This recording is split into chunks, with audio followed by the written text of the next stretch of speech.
जिला anganwadi workers association सह भारतीय मजदूर संघर विशाल समावेश अनुष्ठित हो जाइछि। 4 दफा दाबी रे राजरास्ता को ओह्लाइछन्ति शह शह महिला कर्मचारी। सरकारक नीति विरोध में हुंकार दे एक विशाल शोभायात्रा राजप्रसाद सम्मुखर बाहरी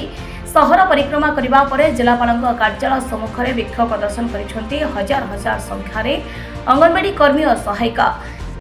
श्रमिक मान समस्या को लेकिन भारतीय मजदूर संघ प्रत्येक जिलापाल द्वारा एक दाबी पत्र प्रदान करो कि अणसंगठित क्षेत्र कर्मचारी मैंने अच्छा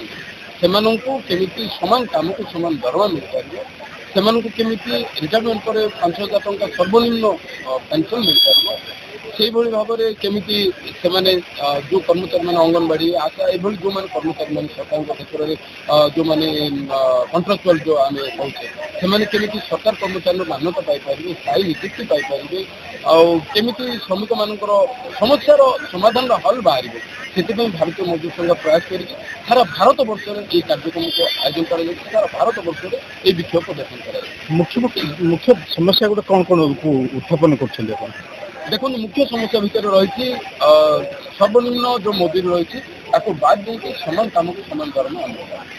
जोटा आपण मैंने देखुए जड़े कम करुँच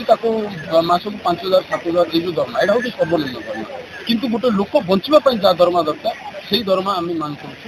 सहित जो मैंने रिटायरमेंट हो जाती से केमी पेंशन मिल से घर रही आराम से जीवन यापन करेंगे सर्वनिम्न 5,000 टंका पेंशन सहित EPF लागू करवा SIC लागू करवा ये विभिन्न कारण विशेषकर अंगनवाड़ी मान प्राधान्य दूसरी विशेषकर अंगनवाड़ी मान प्राधान्य देवार उद्देश्य है कि अंगनवाड़ी माने अहरह कष्ट कर सरकार को गोटे परिचय सृष्टि कराउछन्ति जे उच्च धरण परिचय दे पारछन्ति अंगनवाड़ी मान योजना को जो सरकार इम्प्लीमेंट करछन्ति लोकंक पाखरे जो प्रकार से सहयोग रही आप विगत दिन में भी जानी कोरोना महामारी से जो अदम्य साहस जो कष्ट कर सरकार को उत्तीर्ण करे कोरोना महामारी ये विभिन्न पदक्षेप नहीं अंगनवाड़ी कर्मचारी काम करते तेणु विशेषकर से फोकस अधिका देती दरमा वृद्धि पार सामाजिक सुरक्षा केमी मिल पार समस्त अंगनवाड़ी कर्मी को सरकारी कर्मचारी मान्यता प्रदान सह सरकारी सुविधा सुजोग प्रदान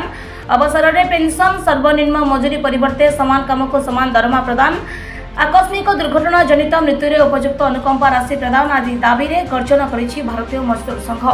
दीर्घ समय धरी जिलापाल कार्यालय सम्मुख में बसी विक्षोभ प्रदर्शन करने जिलापाल माध्यम केंद्र श्रम मंत्री और केंद्र अर्थ मंत्री को दाबी